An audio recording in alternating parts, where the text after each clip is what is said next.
Rojbaş Çarpel Medya izleyicileri, Ekim ayının bu ilk pazar gününde Mehmet Gül'le birlikte yine sizlerleyiz.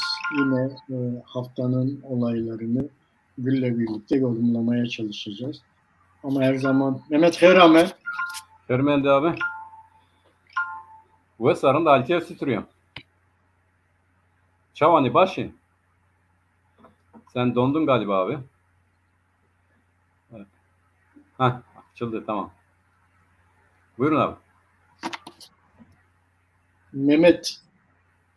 Mehmet senin görüntün gitti geldi, tamam. Yok, o sendin abi, ben değil. Mehmet. Ha, ben duyuyorum seni, bende bir problem yok. Gayet iyiyim abi. Tamam. Herame. Hermendi. Evet, her zaman her hafta olduğu gibi bu hafta da geçen haftanın önemli olaylarını özetleyerek programa başlayacağız. Mehmet, izninle ben haftayı böyle bir kısaca özetleyeyim. Tabii, buyurun abi.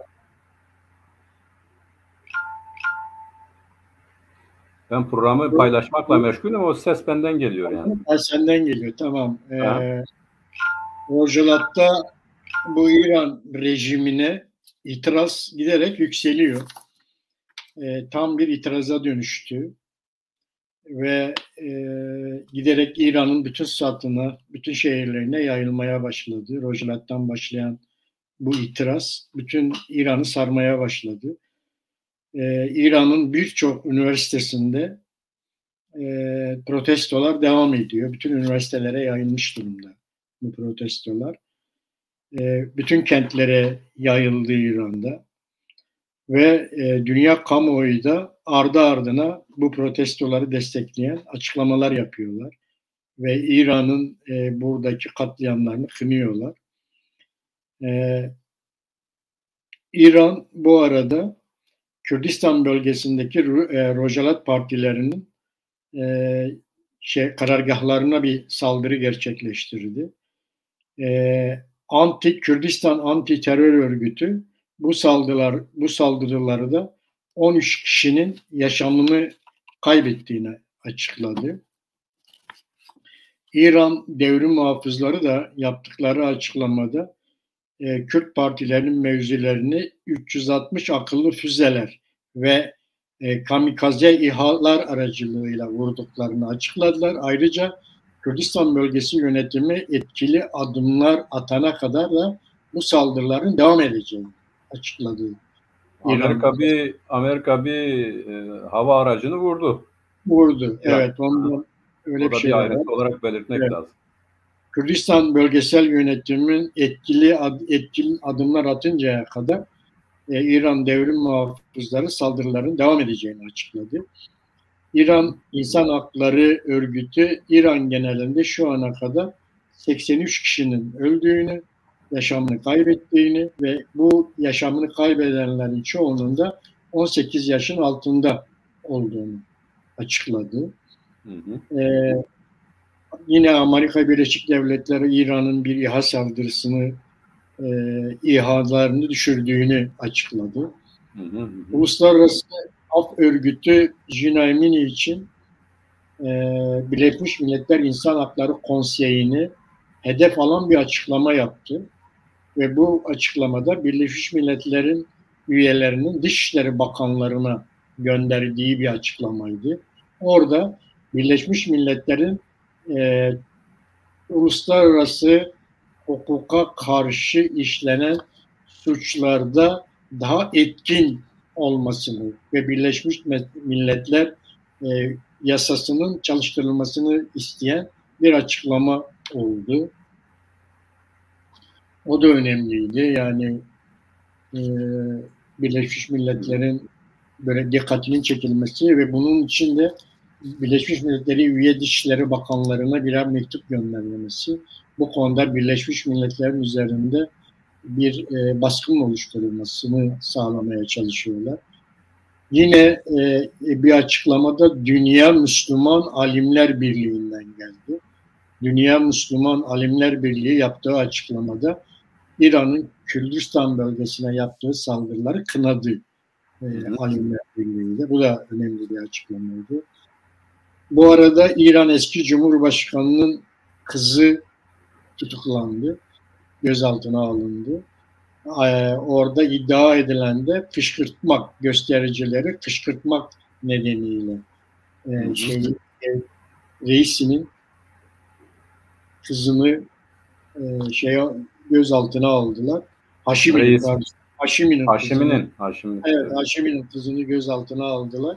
Ve bu protestoları kışkırtmakla suçluyorlar. Yani devlet yavaş yavaş birbirine giriyor gibi.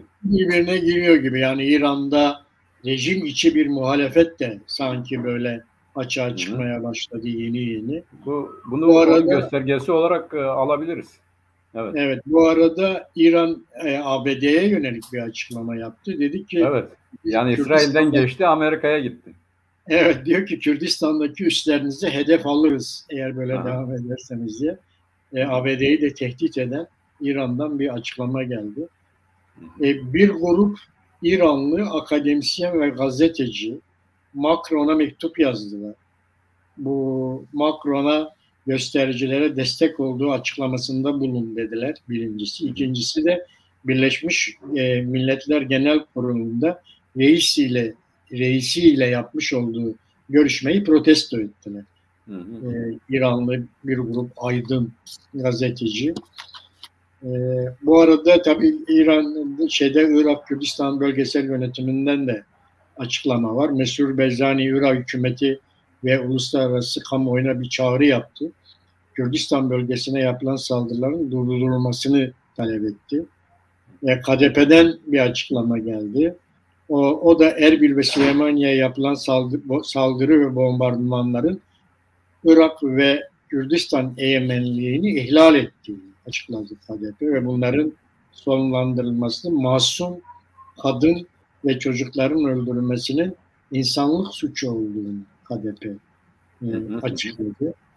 Tabii bunlar devam ederken bir taraftan da Rusya'da bir takım şeyler değişmeye başladı. Ukrayna'nın 4 bölgesinde yapılan referandum sonucunda Rusya bu 4 bölge ilhak ettiğini açıkladı. Batı ülkeleri ve Birleşmiş Milletler referandumun uluslararası hukuka aykırı olduğunu açıkladılar. Böyle bir açıklama geldi. Yine Ukrayna'da Zaporojye bölgesine bir sivil araç konvoyuna bir saldırı yapıldı. Bu saldırı henüz çok netleşmedi ama Rusya ile Ukrayna birbirlerini suçluyorlar bu konuda. Yine Kabil'de bir eğitim merkezine saldırı yapıldı. IŞİD'in yaptığı açıklandı gibi. 23 kişi yaşamını kaybetti. 28'de yaralı var. Erbil'de, Kabil'de. Böyle bir saldırı gerçekleşti. Sanki böyle IŞİD'in yaptığı bir saldırıymış gibi açıklamalarda bulunuyor. Bu da önemli yani. Kabil'de ilk defa böyle bir şey gerçekleşti. Son değişiklikten sonra. Bu arada Irak Planlama Bakanlığı bir açıklama yaptı. Dedi ki Kürdistan bölgesinin nüfusu 5.884.023 olarak yapılan son sayımda Kürdistan bölgesinin nüfusunu açıkladı. Bu önemli çünkü Kürdistan bölgesinin Irak bütçesinden nüfusa göre bir şey alıyor. Pay alıyor, evet. Bunu açıkladı. Mersin'de PKK'nın üstlendiği bir terör saldırısı gerçekleşti. Gerçekten zamanlama ve çok önemli. Ve bu saldırıdan sonra da buradaki isimlerle ilgili bir manipülasyon yaptı. Ve buradan da CHP'ye yüklenmeye çalıştı hükümette.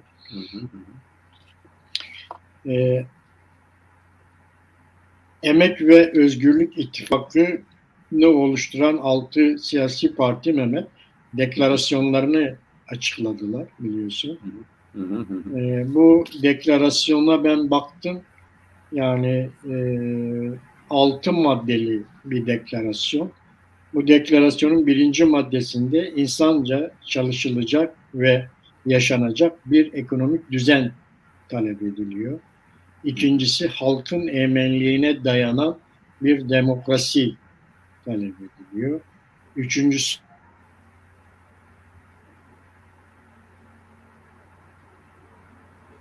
Nurullah abi düştü. Umarım geri gelir.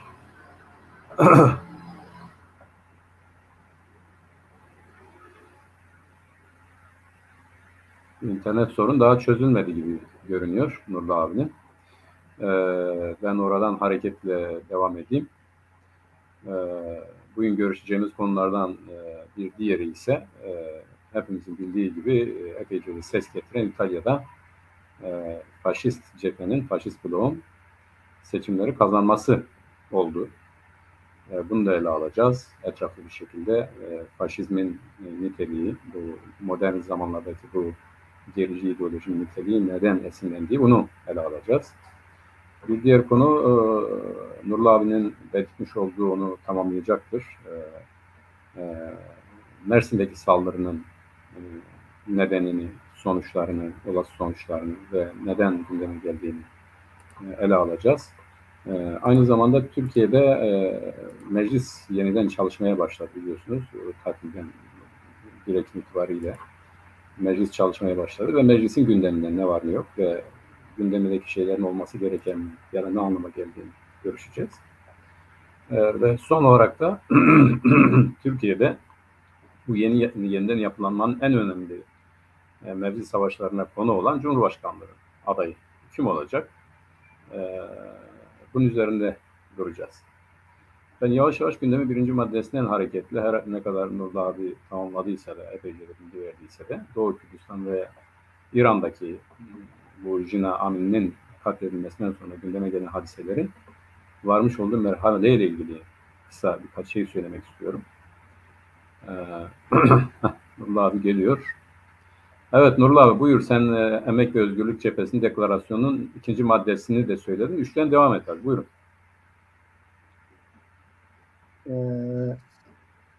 Bu işte Kürt sorununun barışçıl ve demokratik çözümü var 3. maddede. 4. maddede kadınlar için adalet ve eşitlik, özgürlük maddesi. 5. madde gençler, engelliler ve dezavantajlı gruplar için eşitlik ve özgürlük maddesi. Bir de doğanın ve çevrenin ve kültürel varlıkların korunması talep edildi. Böyle bir açıklama, bir deklarasyon yayınladı altı siyasi parti. Şimdi son yapılan açıklamada da Mehmet, HDP cephesinden yapılan bir açıklamada da Sol Parti ve Komünist Parti ziyaret etmek ziyaret edeceklermiş. Herhalde onların da ittifaka çekilmesi için herhalde bir görüşme. Ama onlar zaten 7'li ittifakta değil mi yani? TKP benim haftayla ilgili söyleyeceğim bunlar mı? İstersen. Evet abi, ben o diğerlerini sen yokken, sen düştüğünde o diğer gündemleri ben özetledim. Yani görüşeceğimiz konuları, Avrupa'daki seçimleri, Türkiye'de meclisin açılmasını, Cumhurbaşkanlığı kavgalarını vesairesini özetledim. Onları da görüşeceğiz diye. Şimdi tabii bu sondan sen Rojlat'tan başlayacağım. Tabii sen oldukça tarsatlı bir bilgi verdin.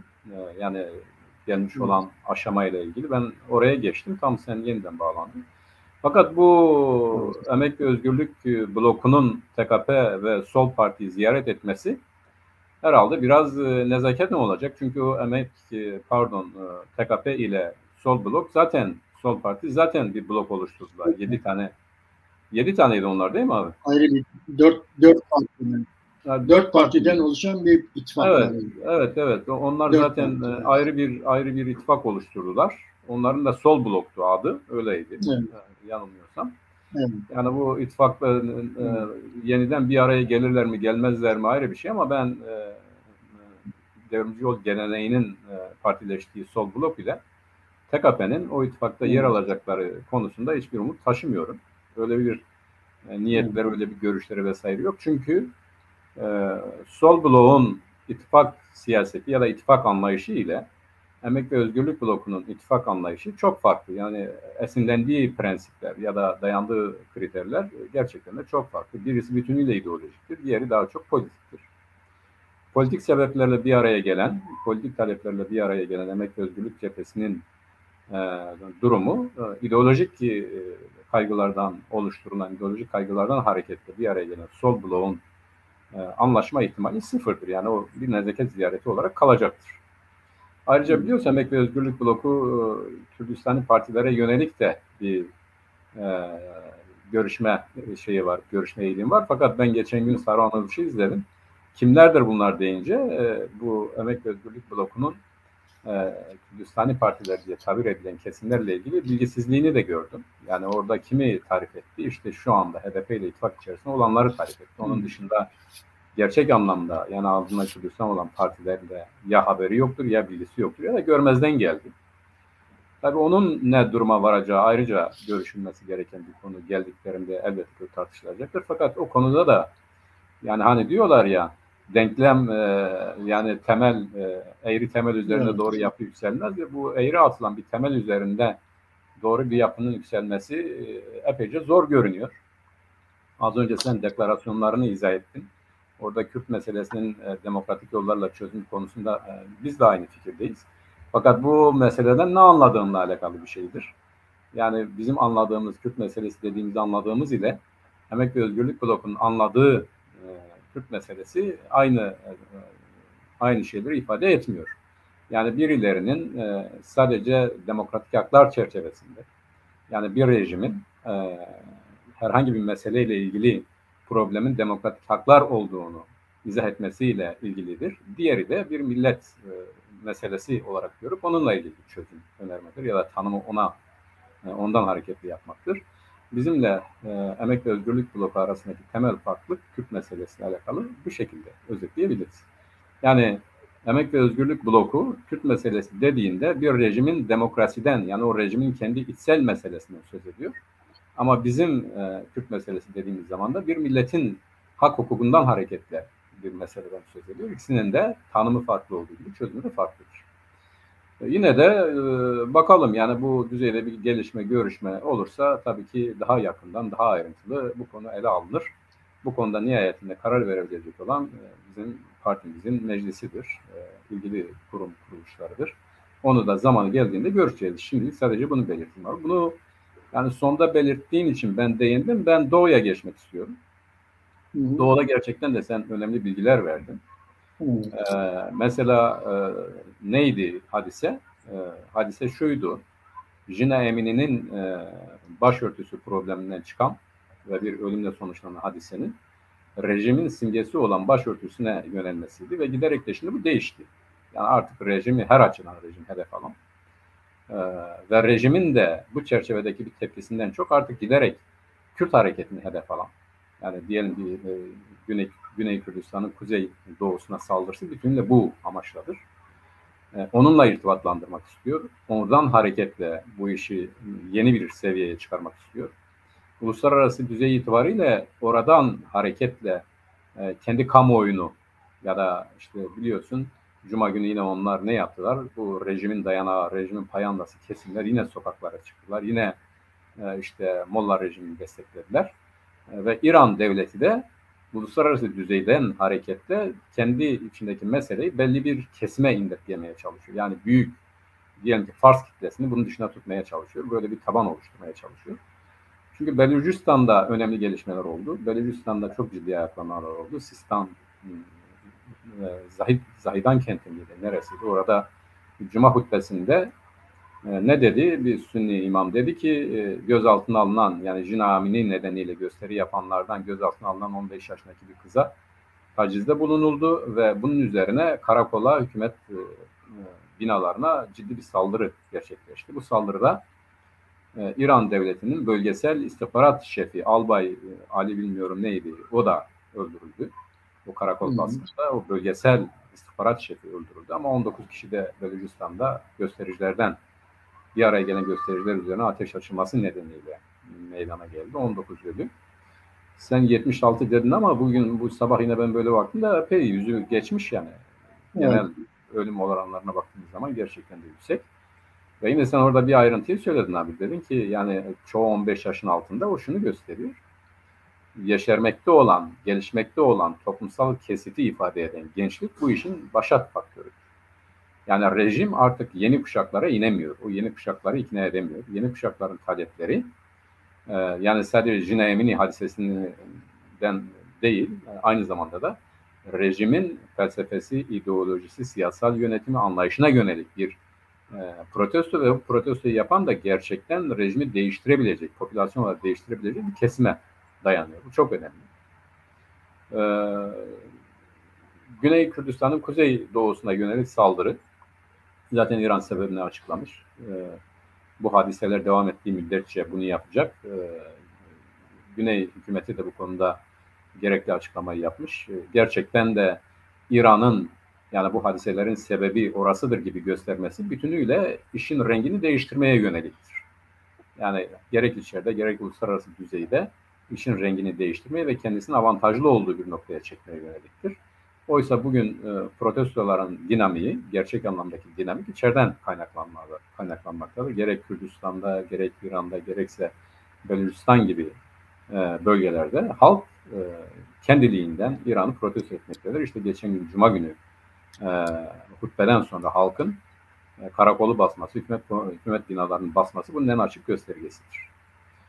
Şimdi bu nereye varır? Yine geçen hafta üzerinde durduğumuzda eksik olarak gördüğümüz bu siyasal organizasyon meselesidir. Eğer burada da bir gelişme olursa İran'da gerçekten de ilk defa ciddi bir şeyler olacak gibi görünüyor. Biz geçen hafta devleti konuştuk. Henüz devlette bu konuda farklılaşma olmamıştır dedik. Bu Haşimi'nin kızının tutuklanması yavaş yavaş işi o tarafa doğru da kaydığını ya da rejim yönetimi içerisinde bir takım farklı görüşlerin olduğuna da işaret ediyor. Bu da önemli. Ne kadar gelişir, derinleşir? Tabii biz buradan birebir bunu söyleyemeyiz ama bu dinamiklerin, halk dinamiğinin protesto niteliğiyle devam ettiği müddetçe büyük bir ihtimalle oraya da sıçrayacaktır ve esas bence bizim gözlememiz gereken, dikkat çekmemiz gereken kısım o kısımdır.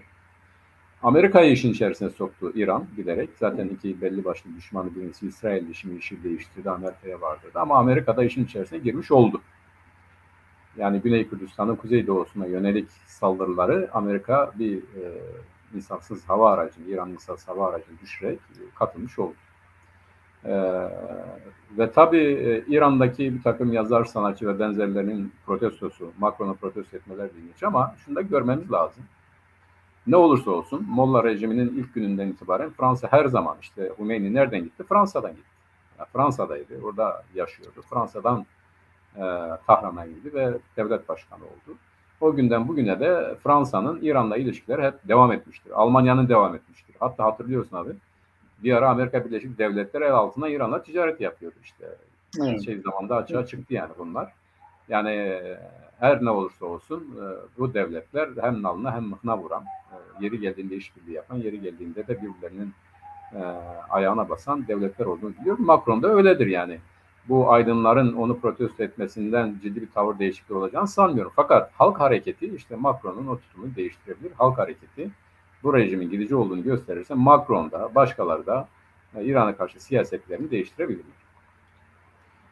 Şimdi yani, bununla ilgili benim söyleyeceklerim bunlar abi. Ekleyeceğin varsa onu alalım. Evet yani bir şu anlamak yani gerçekten artık rejimi tehdit eden ve rejime karşı eylemlere dönüşmeye başladı.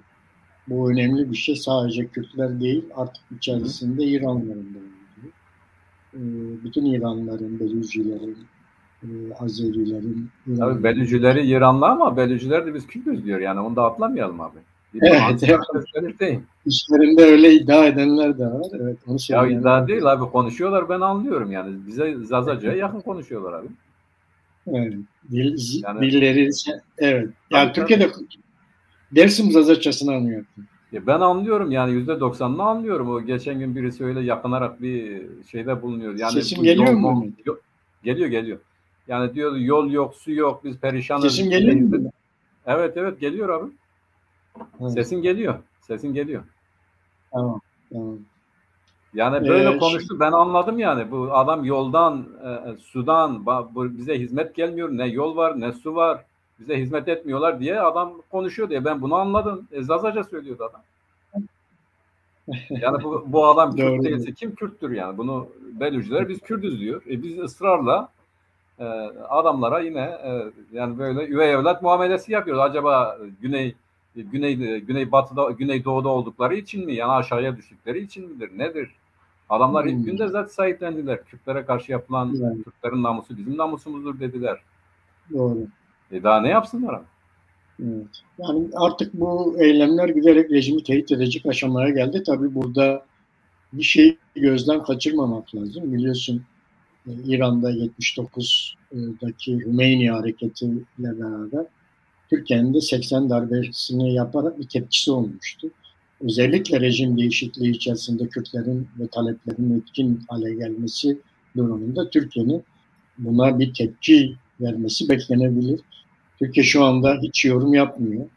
Dikkat edersen Türkiye devleti tarafından şu anda İran'daki gelişmelerle ilgili hiçbir yorum yapılmıyor.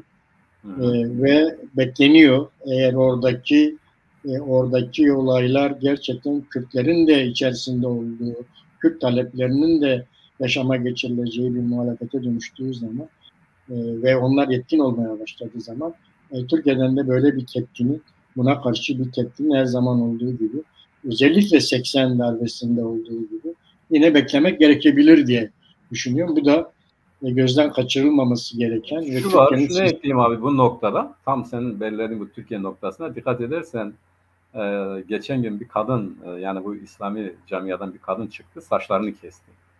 evet. Dedi ki ben bu çağrıda bulunuyorum dedi. Ne yazık ki dedi. Yani Türkiye'deki kadınlar, Müslüman kadınlar dedi, meseleyi kendi meselelerin dışında görüyorlar. Oysa dedi bizim meselemizdir bu. Yani başını açmak isteyenin meselesi de bizim meselemizdir. Başını örtmek isteyenin meselesi de bizim meselemizdir. Her ne kadar dedi bandanayla böyle saçlarının küçük bir kısmını çıkardı kestiyse de dedi bundan ötürü beni işte kınıyorlar, ediyorlar, eğiliyorlar. Ama dedi ben onların da böyle davranmasını istiyorum. Fakat Türkiye'de tam da kendilerinin de sembol yaptığı, hani kendilerinin de dayanağı olan bir hadisede ses çıkarması zaten mümkün değil. Yani mesela iktidar şey mi diyecek yani iyi mi yaptınız yani sen kötü mü yapıyorsun başını kapat saçlarını kapatmıyor diye sen neden ona baskı yapıyorsun mu diyecek? Hayır. Şimdi onun dışında şöyle bir şey oldu geçen gün. Çok ilginçti. Tabii bu televizyon kanallarından birine İran uzmanı diye birini çıkardılar. Ne oluyor ne bitiyor? Adam işi getirdi PJK'a bağladı. Yani biliyor ki Türkiye'de PKK'ya karşı bir anti tutum var. Yani bu hadiselerin işte bunlar Kürttür. Hani biz zaman zaman konuşuyoruz ya aynen onu söylüyor. Daha çok işte Kürtler bunu yapıyor. İşte PJK bunu yapıyor. O da PKK'nın işbirlikçisidir gibi. Oradan bunu itibarsızlaştırmaya çalıştı. Ama Türkiye'den ona soranlar da başka şeyler duymak istiyor. Yani o kanal laik olduğu için ya da seküler bir kanal olduğu için o da şunu duymak istiyor. Molla rejimi kötüdür. İşte bu konuda baskılar gündeme geliyor. Bu baskıları durdurması lazım. Bunları duymak istiyorlar. Oysa o adam da İran uzmanı gazeteci olarak çıkan o adam da tam tersini söyledi. İşte bunların yönetimi duruma hakim olduğunu, işte bu bölücü Kürtlerin bu işi organize ettiğini, bunun da kısa bir sürede ortadan kaldırılacağı yönünde bir takım açıklamalarda bulundu. Nurullah abi yine düştü galiba. Reji arkadaş eğer şey yaparsa devam edelim yeniden kaldığımız yerden. Şimdi İran'daki gelişmeler önemli. Yani Kürdistan dışında da belli yerlere sirayet etmiş durumda. Belarus'tan zaten başından beri sorunları olan, rejimde sorunları olan bir bölgeydi. Ve silahlı mücadele veriyordu İran yönetimine karşı. Bu kitlesel bir muhteva da kazandı. Kitlesel olarak da sokaklara çıktılar. Bu önemli bir gelişmeydi İran'da. Uluslararası boyuttaki durumu da öyledir. Fakat aynı zamanda bu uluslararası düzeyde yeni bir şey oldu. Yani 1945'ten beri bugünkü statükonun oluştuğu, kayyum hale geldiği, Birleşmiş Milletler Anayasası'nın kabul edildiği ve Birleşmiş Milletler'e üye olan devletler tarafından kabul edilen bu statüko süresince ilk defa farklı bir şey oldu. Bu Rusya'nın Ukrayna'nın 4 bölgesini ilhak etmesi oldu. Referandum yoluyla bunu ilhak etmesi oldu. Bütün devletler buna karşı çıktı. Amerika Birleşik Devletleri başta olmak üzere Avrupa ve işte kimilerine göre Avrasya stratejisi çöktü diyen kimilerine göre de Abi düştüm, ben Rusya'ya geçtim. Devam ediyorum izninle. Evet, devam. Bu Avrasya çöktü demelerine vesile olan Kazakistan, Hindistan gibi ülkelerin de Rusya'nın Ukrayna'nın 4 bölgesini ilhak etmesine karşı çıkması önemliydi. Gerçekten de ikisi de önemli. Birinci önemli konu şudur. Birleşmiş Milletler kurulduğundan beri ilk defa daimi üyelerinden biri, yani Güvenlik Konseyi daimi üyelerinden biri, ki diğerleri zaten yapmadılar ama 5 daimi üyeden biri olan Rusya, eskiden Sovyetler Birliği'ydi. Rusya Birleşik Devletler topluluğunda yer alan, aynı zamanda bunun kurucusu olan bir devletten, bir ülkeden 4 tane bölgeyi kendisine kattı. Bu ilk defa oluyor. Bu şu anlama geliyor. Ben 1945'te kurulan statikoyu, yani 2. Dünya Savaşı'ndan Yalta'da oluşturulan statikoyu, yani orada İngiltere, Amerika Birleşik Devletleri ve Sovyetler Birliği tarafından Nazilerin yenilmesinden sonra, sadece Nazi değil, yani bu karşı devrimci ülkelerin, yani Japonya'nın, İtalya'nın ve Almanya'nın yenilmesinden sonra oluşturulan, Batı ve Sovyetler Birliği tarafından oluşturulan statikonun ilk kez delinmesi anlamına geliyor. Bu çok önemlidir. Bu diyelim ki bir işte zaman zaman Türkiye'de de muhatap oluyor. İşte birileri çünkü biz Anayasa Mahkemesi'nin kararlarını tanımıyoruz. Bu böyle bir şeydir. Yani dünyada Birleşmiş Milletler Anayasası'na aykırı olan bir eylemde bulundu Rusya. Kendisi kadar o topraklar üzerinde had sahibi olan, bunun gerçeği yansıtıp yansıtmaması önemli değildir. Kendisi kadar meşru bir devlet olan, kendisi kadar uluslararası düzeyde yasallı ve hukuki olan bir devletin malı olan 4 tane bölgeyi ondan zor yoluyla aldı ve kendisine kattı. Buna ilhak diyoruz. Bu ilhakı gerçekleştirdi. Cuma günü itibariyle de bu 4 bölgenin temsilcileri Rusya'ya katıldılar ve Putin yapmış olduğu değerlendirmede şunu söyledi: eskiden de burası bizimdi ve bundan sonra bizim olmaya devam edecektir. Sovyetler Birliği'nin çöküşünden kimileri sevindiler. Oysa ne kadar büyük bir sorun meydana geldiğini gördük. Biz şimdi bunu kısmen gerçekleştirdik. Ama artık Sovyetler Birliği'nin geri gelmesi şeklinde değil de bundan sonra işte Rusya'nın hakkı olan ya da gerçeği olan bir durumu yasallaştırdığı ya da bunu gerçekleştirdiği şeklinde açıklamalarda bulundu. Bunu iki şekilde yorumlamak mümkündür. Birincisi şudur, yani bugünkü verilen tepkilerdir. Rusya uluslararası hukuk açısından yasa dışına düşmüştür. Bu yaptığı hukuki değildir, yasa dışıdır ve bu topraklar Ukrayna'nındır. Ukrayna'ya verilmesi için Rusya'ya baskı yapılmalıdır. Ya da Rusya'nın bu topraklardan çekilmesi için, tekrar Ukrayna'nın toprağı olarak kabul edilmesi için çeşitli yaptırımlar, ambargolar vesaire uygulanması lazım. Bu gerçekten de eğer verili durum buysa ve bu verili durum korunuyorsa, yani herkes açısından geçerliyse yapılması gereken de budur. Fakat şöyle bir şey var, onu görmemiz lazım artık. Bu statiko Sovyetler Birliği'nin dağılmasından itibaren dikkat edersek artık geçerli olmaktan çıkmıştır. Ne oldu? Batı bu statikonun dağılması için çok şey yaptı. Diyelim ki işte Yugoslavya dağıldı. Buradan ne çıktı? Karadağ çıktı, Sırbistan çıktı, işte Makedonya çıktı, Saraybosna çıktı, Hırvatistan çıktı. 5-6 tane devlet çıktı buradan. Hatta Kosova diye devlet olmayan, yani özerk bir bölgeydi. Bu özerk bölgeden bile bir devlet çıkardılar. Yani Yugoslavya denilen siyasal bütünlük paramparça edildi ve buralardan farklı farklı devletler çıkarıldı. İkinci Dünya Savaşı'ndan sonra oluşturulan statikoda Yugoslavya bir siyasal bütünlüktü ve bu siyasal bütünlük içerisinde aynen Sovyetler gibi 6 tane cumhuriyet vardı ve bunların yerelliği, yerel hakları vesairesi vardı, fakat bunun dağılması bu yapılan uluslararası hukuka aykırıydı, eğer biz ondan söz edeceksek. Sadece bu değil, örneğin bugün Ukrayna'da da, yani Gorbaçov ile Bush arasında Malta'da yapılan anlaşma her ne kadar yani yazılı olarak deklare edilmesi de şu oldu: tamam, Sovyetler Birliği aldı ama bu statiko devam edecek. Yani Birleşik Devletler topluluğu olarak devam edecek. NATO, Varşova Paktı her ne kadar dağıldıysa da NATO bu Doğu Avrupa ülkeleri içerisinde özellikle kırmızı çizgi olarak belirtilen diyelim ki Ukrayna, Beyaz Rusya gibi devletleri hedef almayacak.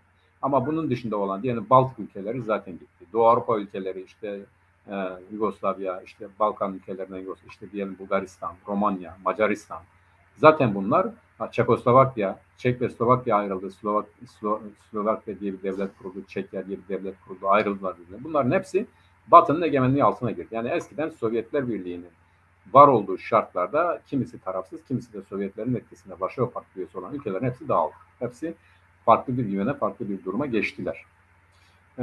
Bu statüko Sovyetlerin çöküşüyle beraber aslında fiilen, yani yasal olarak olmasa da fiilen bitti. Fakat bu fiili statükonun dağılması, yani fiilen bitmesi yasallaşmadı.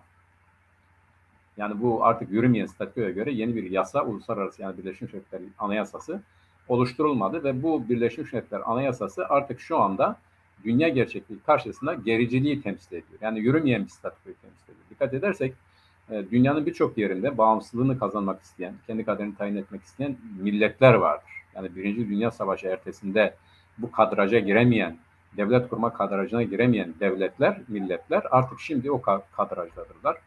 Diyelim ki 1978'de Franco gitti. Franco'nun gitmesiyle beraber Felipe Gonzalo'nun İspanya'da Sosyalist Parti'nin PSOE'nun iktidar olmasıyla beraber İspanya'nın dağılmasını nasıl önledi?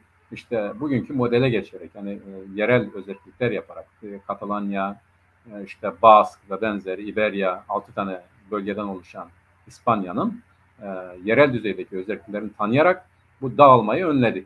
Ya da şöyle diyelim, Franco döneminden beri baskı altında tutulan bu halklara, bu milletlere özellik verilerek yerel özellik, örneğin bunların yerel parlamentoları var, başbakanları var, asayiş kuvvetleri var. Fakat İspanya Birliği içerisinde krala bağlı, işte parlamentoyu temsil eden siyasal ülkelerdir, bölgelerdir öyle diyelim.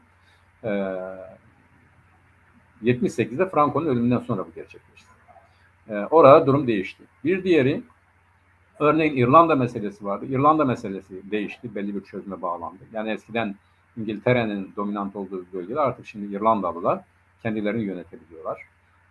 Buradan geçelim, Orta Doğu'da durum değişti. Orta Doğu'da gündeme kadraja giren kim var? Orta Doğu'da kadraja giren Kürtler var. Kürtler artık bugün güneyde, güneybatıda önemli bir merhale kat ettiler ve kendilerini yönetmek istiyorlar. Kendi kendilerini yönetmek istiyorlar.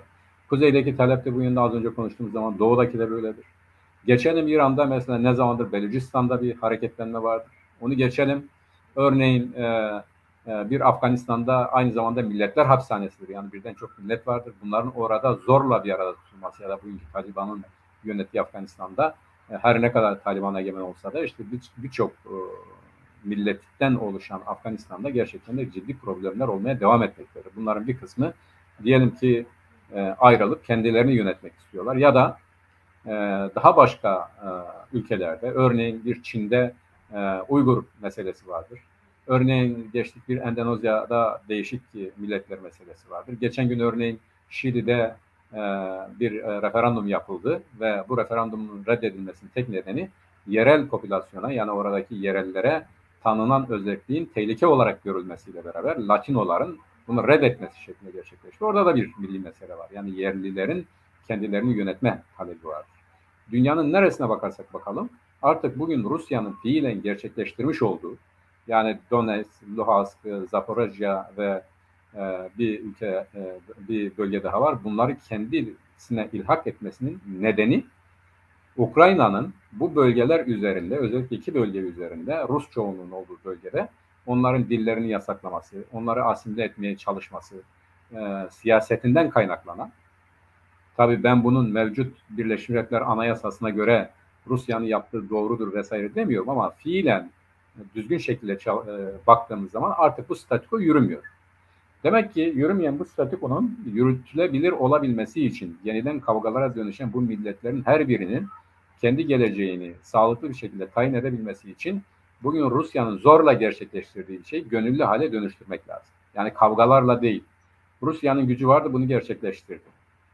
Ama burada şu anda Rusya'nın gerçekleştirmiş olduğu bu ilhak meselesinin en büyük problemi nedir? En büyük problemi burada yapılan referandumun gerçekten de yerelden kaynaklanması ve uluslararası düzeyde de buna cevaz veren bir gözlemci heyetinin olmamasıdır.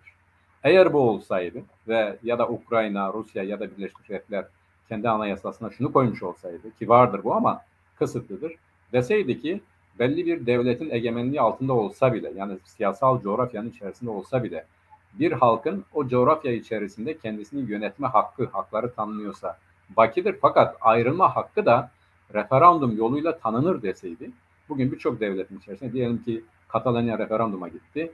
Çoğunluk bağımsızlıktan yana oy kullandı ama merkezi hükümet bunu bastırdı. Dedi ki bizim oluşturduğumuz statükoya göre İspanya dağılamaz, İspanya'nın siyasal birliği bozulamaz, buradan bir devlet çıkamaz. Bask için de aynı şeyi söyledi ki Bask meselesi aynı zamanda Fransa'da da var. Fransa'da ayrıca bir Korsika meselesi var. Ayrıca Fransa ile ve Almanya arasında bir Alsace-Lorraine meselesi var. Yani Avrupa'da da eğer Avrupa Birliği olmazsa gündeme gelebilecek, kendi kaderini değişik şekilde tayin etmek isteyen devlet halkların olduğu vakidir. Hatta Norveç'te bile bunları söyleyebilir. İsveç'te bile artık azınlık hakları ya da ayrılmak isteyen bir takım hakların var olduğu ortaya çıktı. Rusya fiilen yapmış olduğu bu hadiseden önemli bir probleme parmak basmış oldu. Bu konuda ben şunu söylemek istiyorum. Bugün bunun çözümü, yani doğru şekildeki çözümü Rusya'nın yaptığından azade, ondan bağımsız olarak Birleşmiş Milletler yeni bir anayasa oluşturmak zorundadır. Oluşturacağı bu anayasada referandum yoluyla, yani değişik devletlerin, farklı devletlerin egemenliği altında olan halkların kendi geleceklerini belirleme hakkına sahip olduğunu ve bunu gerçekleştirmek için yine Birleşmiş Milletler'i oluşturacağı bir heyetin gözetiminde referanduma gitmek kaydıyla kendi geleceklerini tayin edebilecekleri şeklinde bir değişikliğe gitmesi, birçok yerde çatışma sebebi olan, birçok yerde can kaybına neden olan ve insani değerlerin yitimine neden olan sorunların bu şekilde barışçıl yöntemlerle çözümünün önü de açılmış olacaktır. Tek doğru seçenek budur. Bugün bakalım, yani güneye bakalım, Güney Kürdistan'a. Burada da bir referandum yapıldı. Kürtlerin seçimlere katılan işte %72'nin %92'si, neredeyse tamamı biz bağımsızlık istiyoruz dedi. Kendi devletimizi kurmak istiyoruz dedi. Ama bu 2. Dünya Savaşı'ndan sonra oluşturulan statikonun bozulmaması için ya da bozulursa birçok devletin işin içerisine gireceği bilindiği için, herkese müdahale hakkı tanındığı için bu reddedildi, tanınmadı. Yani yerelden çok uluslararası düzeydeki güçlerin müdahalesiyle bu bastırıldı. Eğer bu kabul edilmiş olsaydı bugün Güney'de, yani Kürtlerin ayrı olduğu, Kürtlerin kendilerinin yönettiği, bu nedenle de Arapların daha sağlıklı bir şekilde görüşebileceği, konuşabileceği bir ortam oluşmuş olurdu. Ya da sürmekte olan kavganın %50'si önlenmiş olurdu. Ya da bugün İran işte Güney Kürdistan'a müdahale etme hakkını kendisine görmemiş olacaktı. Bağımsız bir devlet olduğu için, uluslararası düzeyde bir hukuka sahip olduğu için bunu yaptığında savaş sebebi olacağını bilirdi ve bunu göze alarak yapabilirdi. Ama bunu da ne yazık ki referandum sonucu tahakkuk etmediği için bugün aynı şekilde bu savaş ortamı devam ediyor. Benim önerim, benim görüşüm bu konuda budur. Yani Rusya bir fiili durum yaratmıştır, ancak bu fiili durum dünyanın gelmiş olduğu bu aşamasında milletlerin kendi geleceklerini belirlemeleri konusunda önemli bir fırsat ya da bir yol olabilir. Bunu akılda tutmak kaydıyla ben bir diğer meseleye geçmek istiyorum. Bu da önemli bir hadise. Bu Avrupa tarihinde 45'ten itibaren yeni bir gelişme oldu. Bu yeni gelişme İtalya'da cereyan etti. İtalya'da faşist blok, yani İtalya'nın Kardeşliği Partisi, işte Kuzeyliği ve bir de Forza Italia, bu yolsuzluklarla beraber iyice, hatta bir ara çöpçülüğe mahkum edilmişti. Çöpçülük yapan Berlusconi'nin de yeniden denkleme girdiği bir koalisyon ya da bir blok seçimleri kazandı. Bu seçimleri kazanan bloğun birinci partisi Giorgia Meloni 1977 doğumlu. Yani genç sayılan bir parti başkanı.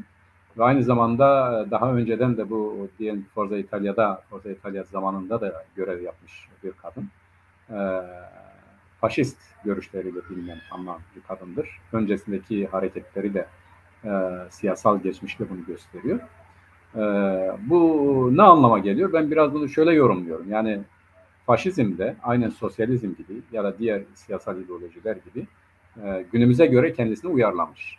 Yani biz faşizmi 1. Dünya Savaşı'ndan sonra, 2. Dünya Savaşı öncesinde, yani sosyalist hareketlerin yükseldiği bir zamanda işte yönetici kesimlerin, hani finans kapitalinden gerici kesimler diye klasik bir tanımlamamız vardı. Bugün artık daha farklı bakabiliyoruz.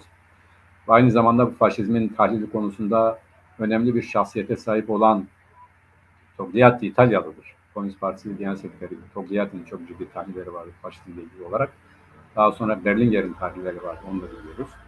Şimdi aynı zamanda komünizme de komünist hareketin de çok büyük bir kitlesel yapıya ulaştığı İtalya'dan söz ediyoruz.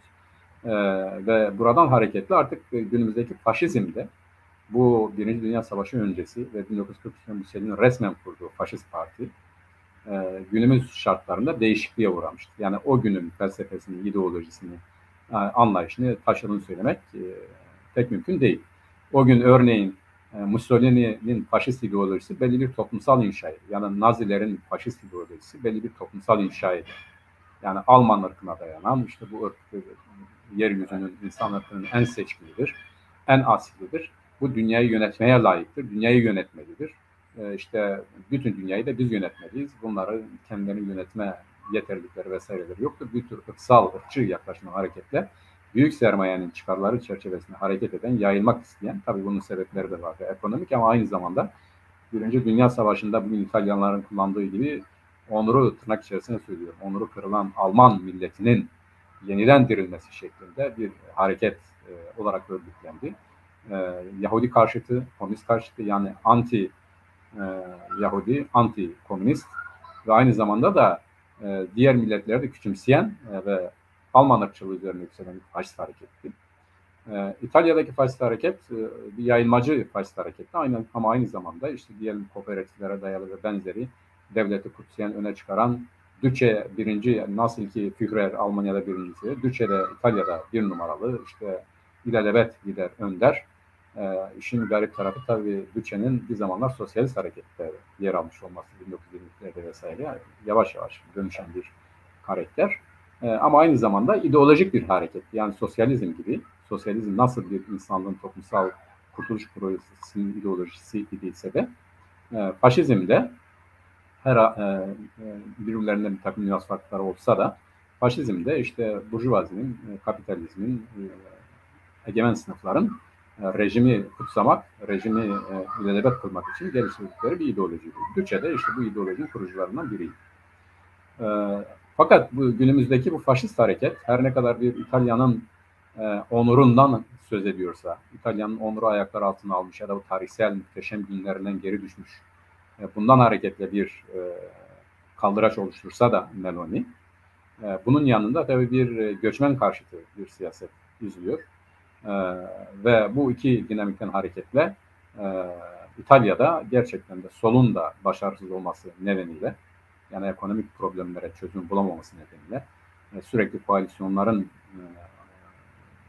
hüküm sürdüğü, siyasal istikrarın bir türlü kurulamaması nedeniyle sağ kesim, yani milliyetçi muhafazakarlıktan faşist harekete kadar tarif edebileceğimiz sağ kesim bir blok olarak İtalya'da birinci parti haline geldi. Fakat bunu az önce dediğim gibi, örneğin bugün Fransa'daki faşist hareket ile İtalya'daki faşist hareket giderek birbirine yaklaşan benzersin ama Fransa'daki biraz daha ideolojik bir faşist hareket olarak tanımlayabiliriz ama gerçek anlamda faşist hareket dediğimiz zaman bunu Avusturya'da görmemiz mümkün. Halk Partisi miydi? Onun başkanı bir trafik kazasında gitti.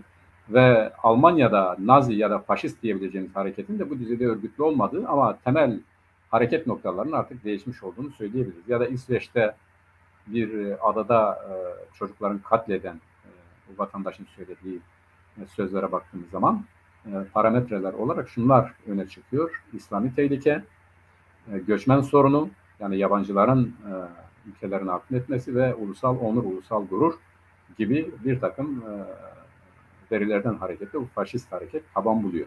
Sınıfsal olarak da daha çok küçük kesimlere, küçük ve orta burjuvaziye hitap ediyorlar. Yani bugün büyük sermayenin, elbette ki Fransa'da bunu başardılar. Fransa'da büyük sermaye faşist hareketi ıslah etti. Yani rejimin bir parçası haline getirdi. Rejime gelecekte hizmet edebilecek bir siyasal parti olarak dönüştürdü ya da dönüştürmek üzere, öyle görünüyor. Yani diyelim ki bir dahaki devlet başkanı seçimlerinde faşist hareketin lideri bir başka kadın Fransa'da devlet başkanı olmaz demek için çok büyük bir iddia sahibi, çok büyük bir iddia olarak duruyor ama ciddi bir şekilde orada da faşist hareket kadraja girmiş durumdadır. Ama en ilginç hareket diyelim ki Avusturya'daki harekette iktidar oldu. Ve ayrıca da oradaki örgütlenmesine bütünüyle bir ideoloji dayanıyor. Yani geçmişteki faşist harekete büyük oranda paralellik gösteriyor. Fakat şu anda Avrupa Burjuvası onu da elimine etme ya da kendisine hizmet edebilecek şekilde ehlileştirme gibi bir yola gitmiş gibi görünüyor.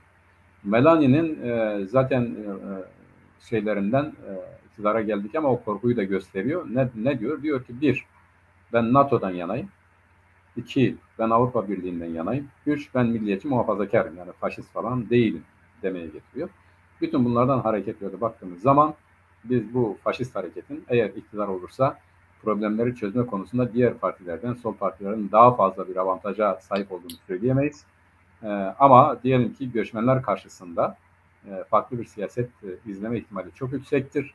Bu da yabancı düşmanlığını arttırabilir. Bugün nerede görüyoruz? Diyelim Hollanda'da da bu vardır. Diyelim Almanya'da da bu vardır. Avrupa ülkelerinin hepsinde de bu vardır. Fakat İngiltere bu ülkelerin biraz dışına tutmak lazım.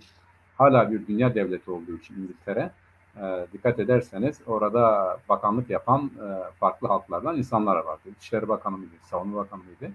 Hindistan'dandır.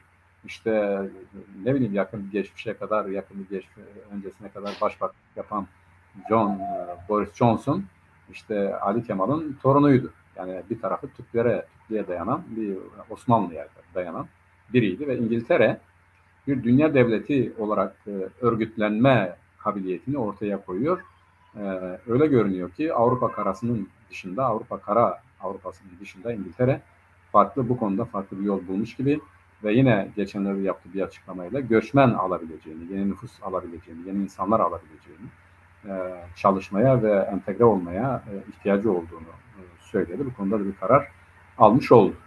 Ama Kara Avrupa'sına geldiğimiz zaman gerçekten de bu göçmenler meselesiyle Avrupa'ya yerleşen diğer ülkelerden gelen insanlar nedeniyle ciddi bir antipati, ciddi bir siyasal tepki olduğunu söyleyebiliriz. İtalya'daki seçimleri ekonomik bunalımın yanı sıra, ekonomik çözümsüzlüğün yanı sıra küçük ve orta burjuvazinin, işsiz kesimin sorunu göçmenlerde görerek Meloni gibi partilere yönelmesinde fazla sorumlu olarak görmemek lazım. Bu normaldir. Fakat bunların iktidar olmasıyla beraber de bu faşist ideolojinin de aslında çözüm olmadığı ve gerçek anlamdaki çözüm daha kamucu siyasete yürütmek olduğu ortaya çıkacaktır.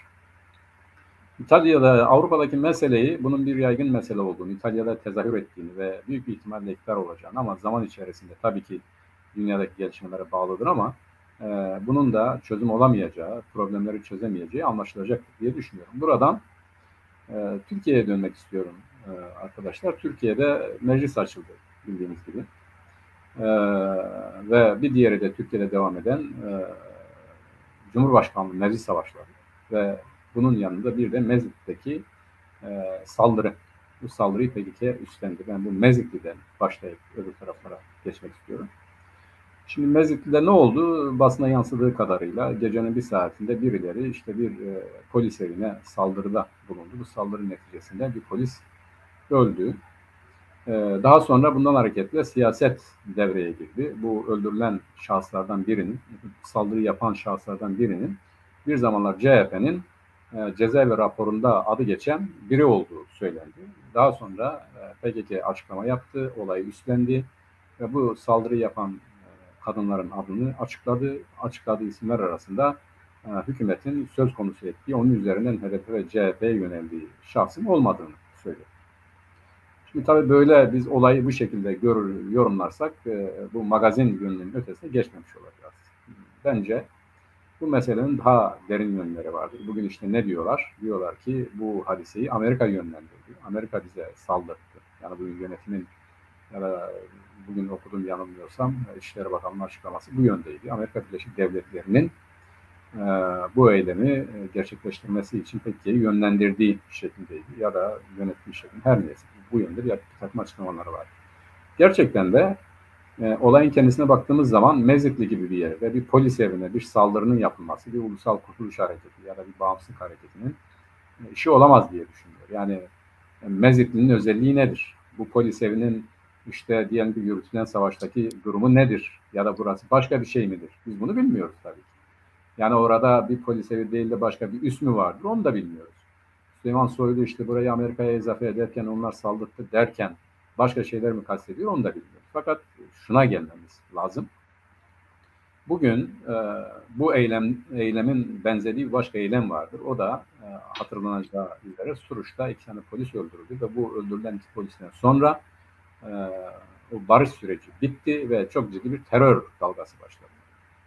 Ve o zaman PKK bu hadiseyi benimsedi. Dedi ki bizim yerel birimler karar almış ve bunu gerçekleştirmiştir. Ama daha sonraki süreçte yakalananlar, yargılananların hepsi beraat etti. Hepsi çıktı ve bu olayda yok biz yapmadık dediler. Sonradan böyle bir açıklama yaptı. Şimdi bu olayla onun arasında çok ciddi bir benzerlik vardır. Yani o 2 tane polisin öldürülmesi ne kadar absürt bir hadise idiyse, yani ulusal kurtuluş mücadelesi veren bir hareketin böyle tikel, böyle özel, yani üzerine düşündüğü zaman da hani bu 2 tane polisin ne olduğu, yani neden bunların öldürüldüğü konusunda ciddi soru işaretleri var idiyse, bu eylemi gerçekleştirenlerin de bu polis evine neden saldırdığının sebebi nedir? Yani bunun hikmeti nedir? Önemi nedir? Soruları karşısında aynı kaldığı görülüyor ve burada amaç başkadır. Yani yarın öbür gün belki biz yapmadık da diyebilirler. Fakat bundan hareketle gerçekleştirilecek olan 2 polisin öldürülmesine hareketle gerçekleştirildiği gibi daha büyük provokasyonlar, daha büyük saldırılar gündeme gelecekse zaten bu işin ne kadar yanlış bir şey olduğu kendiliğinden görülecektir. Burada doğrusu şudur. PKK gerçekten de bu olayın anlamsızlığından da hareketle rahatlıkla söyleyebileceğimiz olay şudur. Bugün bir devlet kurma hedefi yoktur. Bunu defalarca açıklamıştır. Devlet kurmayı biz çöpe attık diyor. Biz devlet kurmak da istemiyoruz diyor. Biz devlet kuranlara karşı savaşacağız da diyor.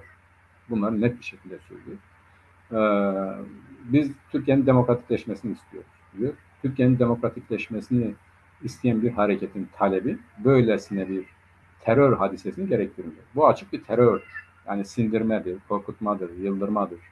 Bunun bir ulusal kurtuluş mücadelesinin felsefesiyle hiçbir alakası yok.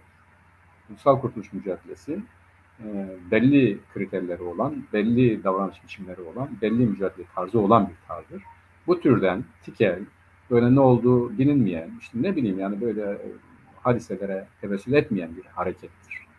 Bir davranış tarzıdır. Bunun amacı, nedeni bilmememize rağmen amacı farklıdır. Gerçekleştirip gerçekleşmediğini zaman içerisinde göreceğiz.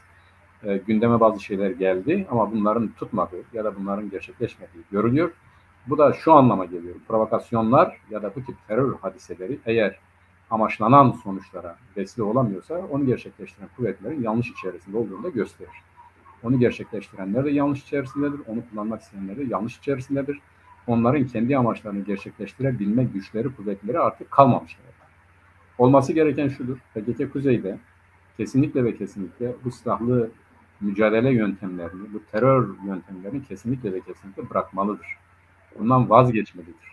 Kuzey'de zaten bir demokratik kitle hareketi vardır. Bu kitle hareketi Türkiye'nin demokratikleşmesi için, onların tabirini kullanıyor. Türkiye'nin demokratikleşmesi için gerekli dinamiğe sahiptir. Ama bu terör hadiseleri bunu önlemekte, bunu kadük kılmakta, buna zarar vermektedir. Eğer buna zarar veriyorsa demek ki bu hareketin de tasvip edilecek, desteklenecek hiçbir tarafı yoktur. Tam tersine kınanması gereken bir harekettir. Bu yanlıştır. Bundan vazgeçmesi gerekir diye düşünüyorum. Nurullah abinin de bu konuda ben görüşlerini almak isterdim. Eğer bağlı kalabilirse tabii düşüyor, geri geliyor. Buradan hareketle zamanımız da epeyce ilerledi. Ben meclisin açılışına ve daha sonra da bu Cumhurbaşkanlığı hadisesine kısaca değinmek istiyorum. Şimdi meclis açıldı. Meclisin gündemindeki hadiselere baktığımız zaman ne görüşülecek? Yani bu önümüzdeki günlerde ne görüşülecek hadisesine baktığımız zaman şunları görüyoruz. Birinci sırada yönetim bu basın yasasında, bu sosyal medya yasasındaki işte nedir onlar? Dezenformasyon yasası diye tabir edilen yasayı, yasa tasarısını gündeme getirecek. İşte bir torba yasa içerisinde bunlar ele alınacak.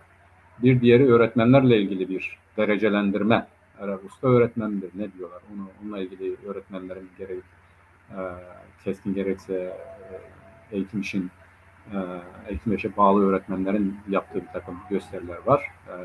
Ondan da öğreniyoruz. Tabii ki bu her iki konuda da protestoların ya da önerilerin, görüşlerin haklı olduğunu belirtmek lazım. Belli bir eğitim silsilesi içerisinde derecelendirmeye ya da hiyerarşik bir yapıya sebep olabilecek böyle bir kademelendirme anlayışının o kurumu, o kuruluşu, o sistemi bozacağı konusunda hiçbir şey yok ve aynı zamanda bunu manipüle eder. Yani orayı siyasetin müdahalesini açık hale getirir. Artık orada yetenek değil. Yani şimdi diyelim ki iyi kötü belli bir yetenek, belli bir bilgi birikimi çerçevesinde görev yapan öğretmenlere bir siyasal tercih vasıtasıyla da bu diğer konularda bu devlete yerleştirilen kesimlerden de gördüğümüz gibi o konuda da siyasal otoritenin tercihlerine göre bir kademelendirme yapılacak. O kademelendirme içerisinde siyasete yakın insanlar orada görevlendirilecek ki bu zaten o kurumun, o kuruluşun, o dizgenin zaten paramparça edilmesi anlamına gelecektir. Bunu yapmak istiyorlar. Bu sosyal medya yasasıyla beraber de, dezenformasyon yasası beraberinde de bugün artık gerçekten de çok ciddi etkin hale gelen, televizyonları geçen, artık herkesin müdahale edebildiği, müdahil olduğu, etkilendiği, etkilediği bir sosyal medya çağında bunun sınırlandırılmasını istiyorlar. Yönetim bunu sınırlandırmayı gerçekten de o sosyal medya ortamında kendisinin etkisiz kalması nedeniyle bunu yapıyor. Kendi aleyhinde olabilecek ya da bir takım hadiseleri ifşa edebilecek bir takım durumlarda kendisinin yıpranmasını önleyebilecek bir takım yöntemler geliştirmek istiyor. İşte bunu yasallaştırmak istiyor. Tabii burada meclis derken meclise ilişkinde yani bütün bunları sadece bunları yapabilecek bir meclis derken de meclisin yapması gereken acaba bu mudur? Yani hani diyorlar ya Kılıçdaroğlu dedi ya Kürt meselesi vardır, muhatap HDP'dir, çözüm yeri meclistir. Peki bu meclis midir? İşte bu meclisin gündeminde bakın az önce deminden beri üzerinde konuştuğumuz ve Orta Doğu'nun dünyanın en önemli hadiselerinden biri olan Kürt meselesi kaç senedir bu ülkenin gündeminde ama bu meclis yeni açıyor. Meclisin gündeminde bu hadisenin çözümüyle alakalı ya da her neyse yani rejimin kendi çıkarları açısından bile söylemek gerekirse bu meselenin çözümü itibariyle gündeme bile girmiyor. Yani meclis bununla hiç ilgilenmiyor. Kim ilgileniyor? İşte başından beri Milli Savunma Bakanı geçen gün açıklama yaptı. İşte biz sonuna kadar bunu sürdüreceğiz, bunu yok edeceğiz dediği askerin, polisin görevi olarak tanımlanmış ve onlar tarafından yürütülen bir hadise haline gelmiştir. Yani meclis bununla ilgilenmiyor. Oysa meclisin görüşmesi gereken konuların başında kaç senedir bu ülkede bir kan kaybına yol açan, her iki tarafın da can kaybına, mal kaybına neden olan bu hadiseyi mutlaka görüşmesiydi, gündemine almasıydı ve yeniden yapılacak bir Türkiye'de bu meselenin çözüm biçimi nasıl olabilir diye gündeme alınabilseydi ya da yapılacaklar içerisine girebilseydi. Oysa bunu göremiyoruz. Şimdi Nurullah abi bağlanamıyor, mesaj gönderdi. Artık böyle devam edeceğiz. Peki yani bu sadece meclisin kendi eksiği, işte Şentop'un yaptığı açıklamada bunu göremiyoruz. Bu çerçevede bir açıklama vesaire yok. Yani o plan programda meclisin gündeminde bu olmadığı gibi. Bunun gündeme getirilmesi için Kılıçdaroğlu tarafından muhatap görülen HDP'nin girişimi var mı? Yani bu meseleyi ben çözerim ya da ben bunun muhatabıyım diyen bir partinin bu konuda bir girişimi var mı? O da yok. Yani bu yeni meclis açılıyor. Birilerinin ya işte böyle bir hadise vardır. Bu hadiseyi de görüşelim, gündeme alalım, bunu konuşalım, tartışalım. Ya da okullar açıldı. Bu işte milletin büyük bir kısmı kendi dilinde çocuklarını eğitemiyor. Ya da bu dil eğitimde kullanılamıyor gibi. Ya da işte bugün mesela bir elektrik meselesi vardı. Yani Kürt çiftçileri örneğin Kızıltepe'de, Mardin'de, Urfa'da elektrik kullanamıyorlar. Bu elektrik nedeniyle ciddi zararlara uğruyorlar. Ve bu ciddi zararlar artık kanıtlanmış durumda. Bunların abi telefondan mı bağlandın? Ya bugün özür dilerim Mehmet valla. Hem senden hem internet çok kötü bugün. Telefonla bağlandın. Evet. İyi güzel. Ben devam ediyorum abi. Ben bu Mezitli hadisesini geçtim ama bir şeyler söyledim. Senin söylemek istediğin bir şey var mı Mezitli ile alakalı? Yok sen devam et Mehmet. Parlamentonun açılışıyla ilgili konuşuyorum. Bu yani bizimle ilgili herhangi bir şey gündemde olmadığı gibi tam tersine bizimle ilgili yasaklayıcı, önleyici, bu meselenin dile getirilmesi, konuşulması, anlatılması konusunda bir takım yasal düzenlemelere gidileceğini izah ettim. Ama aynı zamanda da yani bu meselenin muhatabı olarak görülen HDP'nin de parlamentonun gündemine bunun alınmasıyla ilgili bir girişimi yok.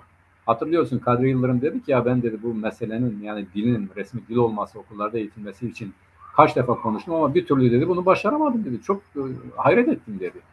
Kadri Yıldırım vefat etti. Eğer olmasaydı onu da bir gün konuk edecektik. Onlar konuşacaktı ama yani gerçekten de bugün HDP, parlamentoda grubu olan HDP, ben işte Kürt meselesinin çözümünde muhatabım diyen HDP ya da bugün Emek ve Özgürlük blokunda Kürt meselesinin demokratik yol ve yöntemle çözülmesi gerekir diyen HDP'nin meclisin açılışında ya bu meseleyi nasıl çözebiliriz? Madem ki muhatap biziz, madem ki yeri parlamentodur, madem ki bunu barışçıl şekilde çözeceğiz diye bir eğilim, bir anlayış varsa ey CHP ya da diğer partiler ya da biz önerimiz şudur demiyor.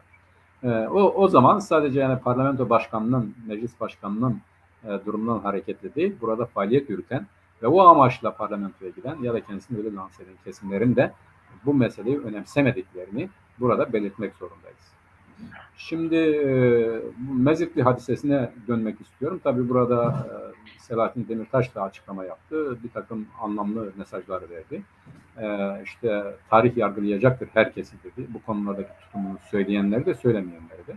Bu çok yerinde bir şeydir. Yani Selahattin Demirtaş zaman zaman bu konularda açıklama yapıyor. Fakat Selahattin Demirtaş'ın yaptığı açıklamaların ben doğru bildiğimi söylerim diyor ama doğru bildiği bir sürü şeyin de yanlış olduğunu bizim de söylememiz lazım. Hele önemli bir dönemece girdiğimiz bu şartlarda, bu koşullarda işte bu biz de Türkiye'lileşmeliyiz gibi yani nereden icap etti diyebileceğim şekilde bir takım absürt görüşleri, absürt düşüncelerinin de olduğunu söylemek, tabii ki bunu dile getirmek hakkıdır. Ama bunların çözülmesi gereken bir meselenin çözümüyle alakalı, onu kolaylaştırıcı değil, engelleyici bir rol oynadığında, engelleyici bir unsur olduğunda belirtmemiz lazım. Fakat mezitlik konusundaki tutumu yerindedir, doğrudur. Artık Türkiye'deki yani Kürt meselesinin çözümü için mücadele eden kitlesel hareketin, kitlesel yürüyüşün ilerlemesi için bu tür hadiseler engeldir. Bunlar köstekleyici hadiselerdir. Demirtaş'ın bu konudaki tutumu çok doğrudur.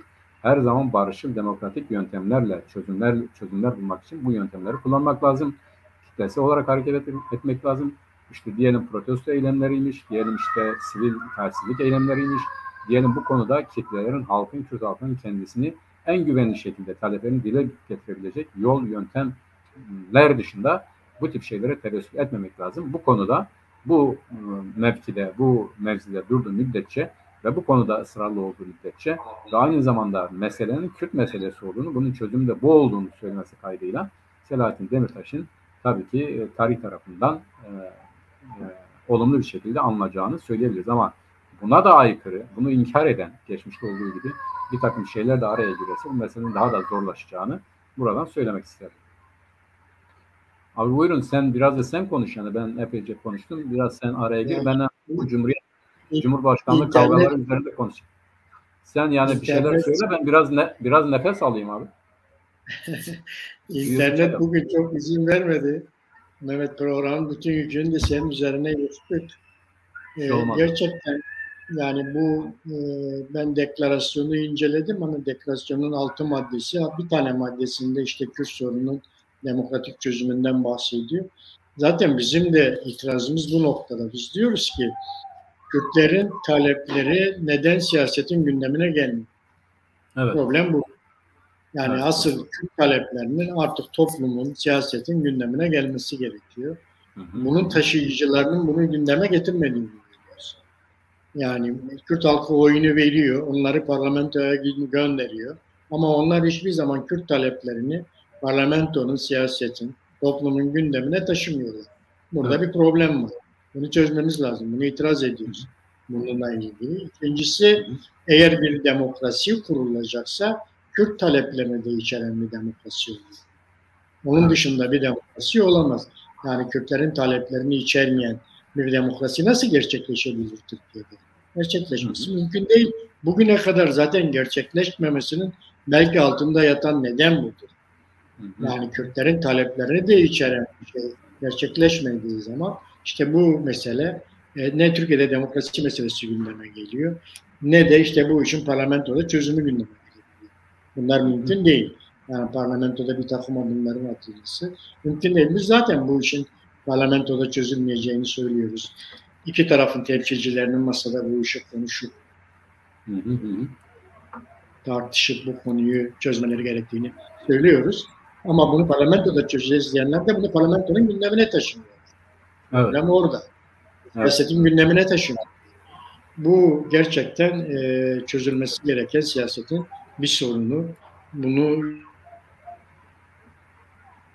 meseleyi çözmesi gerekiyor. Yani Kürt Evet. blokunun oluşup Kürt blokunun Kürt taleplerini siyasetin toplumun gündemine taşınmasına katkı koyması gerekiyor. İşte bunun oluşması için de gerçekten bir çaba gerekiyor diye düşünüyorum bununla ilgili. Yani Evet abi. kısaca Evet. bu HDP'nin deklarasyonunu veya Emek Özgürlük Bloku'nun deklarasyonunu değerlendirirken bu yönün eksik olduğunu, Kürt taleplerinin, Kürt taleplerinin e, gündemleştirilmediğini, zevkle kaçındığını, Kürt Hı-hı. sorunu deyip geçirdiğini bu Hı-hı. şekilde, üstü kapalı bir şekilde Kürt sorunu deyip geçirdiğini görüyoruz. Hı-hı. Bunun değişmesi gerekir. Bu siyaseti değiştirmek gerekir. Bu Evet. siyasetin Doğru. değişmesi gerekir. Kürtlerin taleplerinin artık toplumun, siyasetin gündemine gelmesi gerekiyor diye Hı-hı. düşünüyorum Mehmet. Senin Evet. bu Evet. konuda söyleyeceğin başka bir şey var mı? Yok, ben zaten senden önce de söyledim abi bu konuda söylemem gerekenleri. Bu son şeye gelelim. Bu Cumhurbaşkanlığı savaşlarına gelelim. Artık bir savaşa dönüştü o. Evet. Sen ben mi konuşayım? Yani Sen tam bir sen savaş Aha, ve Kürtlerin desteklemediği bir tarafta kazanmıyor. İşin ilginç yanı evet. Aha, değil mi? İşin ilginç yanı da böyle yani artık aha. iyice hızlandı. Ha, şu anda dengelere bakıldığında, kamuoyu yoklamalarından çıkan sonuçlara bakıldığında işte Kürtlerin desteklemediği tarafın kazanması mümkün değildir. Tam da burada Evet. Kürtlerin kendi taleplerini getirip masaya koyması gerekiyor. Evet. Bu Evet. da mesela Kürtlerin oy verdiği HDP tarafından yapılmıyor. Evet. Şimdi tabii şöyle bir şey var abi. Yani esasa girmeden önce diyorlar ki, yani bu Türkiye'deki yorumculara baktığımız zaman diyorlar ki bu konuda en akıllı siyaseti HDP izliyor. Çünkü her ne kadar açıklamasa da alttan alta zaten o görüşü diyor. Yani HDP kendisi dikkate almayan tarafın bu işi kazanamayacağını biliyor, bildiği için de hiç sesini çıkarmıyor. Diğerleri bunu konuşuyor ama. Yani mesela Akşener işte HDP'ye karşı bu agresif tutumundan hareketle eleştiriliyor. Ya sen böyle yaparsan millet sana niye oy versin diyor. Yani bunu yapmayın. Ama onun içerisinde bunu yapanlar var. E, Yani HDP kendisine karşı tutum alan bir partiyi destekler mi? Desteklemez, ya da bu blokta yer alır mı? Yer almaz. O zaman Cumhurbaşkanlığı seçilmez, yani ikinci tura kalırsa. Öyle diyorlar. Şimdi sen de belirttiğin gibi doğrudur. Yani bugün Türkiye'de işte ikinci turda ya da birinci turda fark etmez. Kürtlerin desteklemediği bir aday Cumhurbaşkanlığı seçilemez yani. Şu anda işte yapılan kamuoyu araştırmalarına göre işte birisi diyelim %35, diğeri %40'tır. Ama %50'nin üzerine çıkması için de Kürtlerin oyunun %13-14'tür, hatta kimi konularda %15'e kadar bu oyun bir tarafa verilmesi lazım. Bu oy alınırsa Cumhurbaşkanı seçilir. Bu alınmazsa da Cumhurbaşkanı seçilmiyor. Şimdi ben şuna gelmek istiyorum abi. Bu çok ilginç bir olay. Şimdi doğru, Türkiye yeniden şekilleniyor. Bu konuda işte iki tane blok var. Hayır, biz böyle devam edeceğiz diyen mevcut iktidar. Yani Cumhurbaşkanlığı sistemiyle devam eden. Ve bu Cumhurbaşkanlığı sistemi de zaten gördük. Her ne kadar az önce parlamentoyu konuştuysa parlamentonun kadükale geldiği, bir tür notere dönüştüğü ve Cumhurbaşkanlığının da fermanlar yayınladı. Yani aynen böyle. Kararnamedir adı değişti ama fermanlar yayınladı. Bu fermanların da bu parlamento tarafından iyi mi kötü mü? Çünkü bu kararnameler öyledir. Parlamentoya gelecek, parlamento bunları kanunlaştıracak ya da reddedecek. Bugüne kadar hiç olmadı. Yani bunun da olmadığı, her şekliyle bu fermanların yayınlanmasına payanda olduğu ve aynı zamanda da yasa yapmak için de parmağını kımıldatmadığı, yani saraydan gelmeyen herhangi bir şeyi kendi bağımsız inisiyatifiyle yasalaştırmadığı, çalışmadığı bir parlamento. Şimdi bir kısım bunun devam etmesini istiyor. Bir kısım da diyor ki hayır, parlamento eskisi gibi, ondan da daha güçlü olmalı. Yani her şey parlamentoda bitmeli. Yasalar burada yapılmalıdır. İşte başbakanlık sistemine geçmeliyiz. Cumhurbaşkanlığı onay makamı olmalıdır. Yani bu denklemi ters değiştirmeliyiz. Parlamento onay makamı olmaktan çıkıp etkinlik makamı, Cumhurbaşkanlığı onay makamı olmalıdır. Şimdi burada bunda anlaşmış olan kesim arasında bugüne kadar olmayan çok ciddi bir kavga başladı. Yani tamam, bunda anlaştık Bugün de saat 14'te bir araya geliyorlar bu altılı koalisyon ve bunu görüşecekler. Ya da neyi görüşecekler bilmiyorum ama yol haritasını görüşecekler. Bu yol haritasını görüştükten sonra işte bu liderimiz kim olacak? Yani bu yolda bize öncülük eden kim olacak sorusu gündeme gelecek. İşte tam da tartışmanın, tam da kavganın mihenk noktası bu. Hatta gündeme gelmese bile herkesin bilinç altında Cumhurbaşkanı adayı kim olacak sorusu var. İşte Meral Akşener bir açıklama yaptı geçen hafta, ele aldık abi. Yani dedi ki ben Kılıçdaroğlu'na minnettarım, ailem de böyle. Kimisi dedi ki bu onaydır. Hayır, sonra baktı ki onay değil. Ya tamam ben sana minnettarım ama sen de aday olma yani. Yani bu yetiyor. Ve sonra şu çıktı, dedi ki ya biz dedi CHP'ye olan borcumuzu ödedik belediyelerde. Yani ilginç şeyler meydana geldi. Hatta CHP içerisinde Kılıçdaroğlu'na karşı olanlar var. Kılıçdaroğlu açıktan bunu söyledi mi? Evet söyledi. Dedi ki eğer altılı masa uygun bulursa dedi, ben dedi onur duyarım dedi aday olmaktan. Eskiden böyle demiyordu ama şimdi öyle dedi. Şimdi bu olunca ne diyelim, kıyamet koptu diyelim. Şimdi neden Kılıçdaroğlu'na karşı çıkıyorlar abi? Birincisi, kimileri diyor ki yani bu beşli çeteye karşı durdu ya Kılıçdaroğlu. Ben onlarla asla görüşmem, bunu yapmam, şunu yapmam falan. Kimileri dedi ki bu beşli çete ya da Türkiye'deki sermaye grubu Kılıçdaroğlu'nun bu işte kamucu, yani ben onu kamulaştıracağım, bunu kamulaştıracağım siyasetine karşı olduğu için buna karşı tavır alıyor. Yani tabii ki bunun bir faktör olduğunu kabul ediyoruz. Yani olabilir ama ben bunun biraz ilerisinde bir takım itirazların olduğunu düşünüyorum.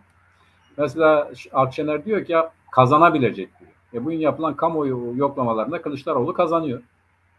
Ve hatta Kılıçdaroğlu olmasa, yani bugün biraz gerçekçi olarak baktığımız zaman Kılıçdaroğlu olmasa, eğer diyelim şey olacaksa, nedir bu, Mansur Yavaş mıydı Ankara Belediye Başkanı? O olacaksa evet, işte Kürtlerin sorsunlar, Kürtler oy vermeyiz diyorlar. Yani Ekrem İmamoğlu'na eskiden tamam verebiliriz falan filan diyorlar. Şimdi ona da vermeyiz diyorlar. Yani Kürtlerden oy alabilecek tek adam Kılıçdaroğlu. Bunu biliyorlar. Bir, yani seçilebilecek aday dediğimiz zaman Kılıçdaroğlu seçiliyor. Yani bugün kendi oyu ya da işte Gültekin onay der, biz destekleriz. Karamollaoğlu dedi, yani olabilir.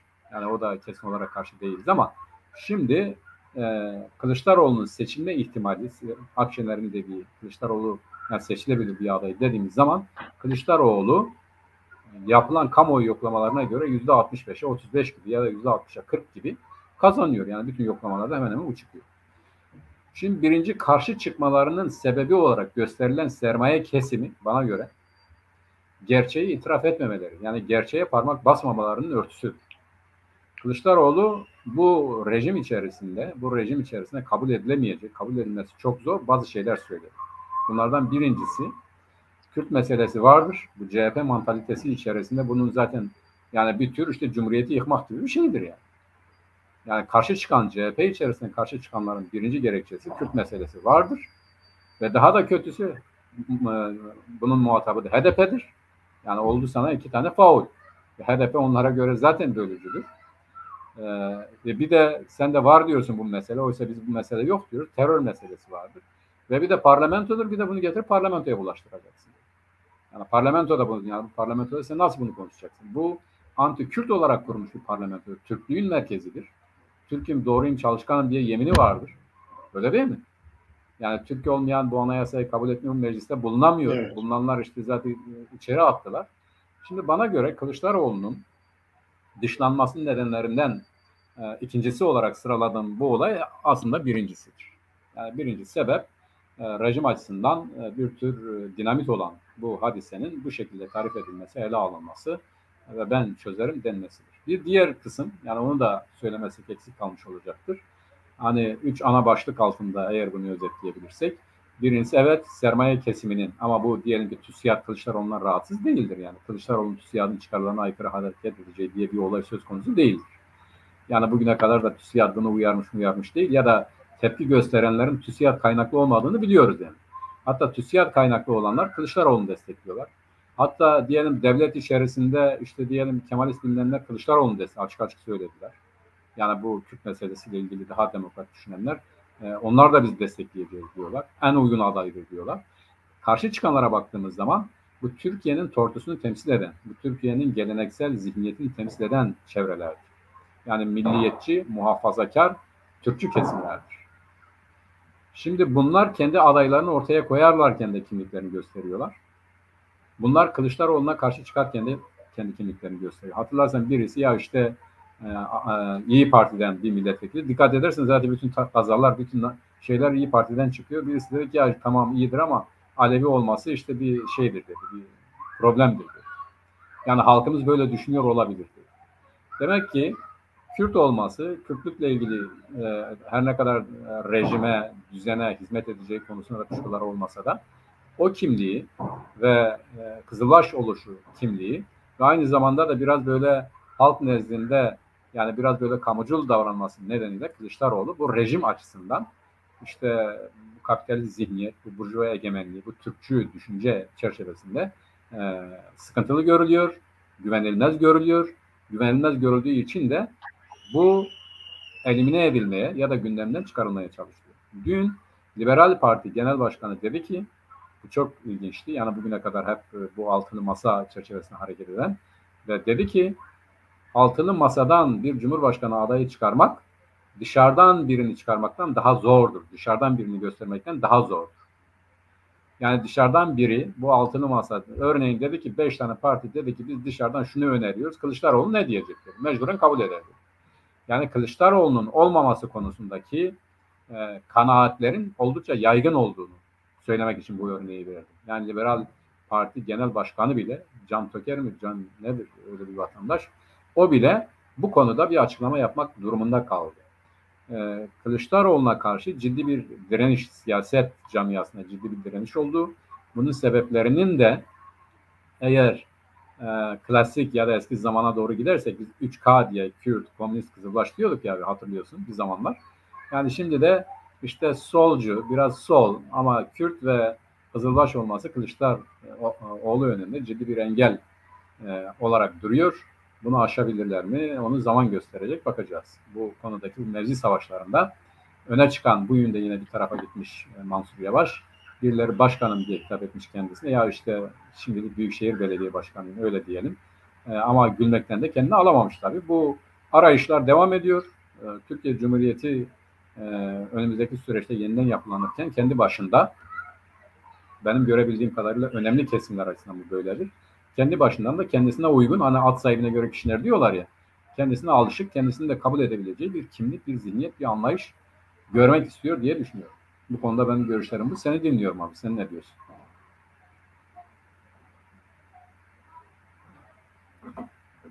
Nurullah abi yine düştü.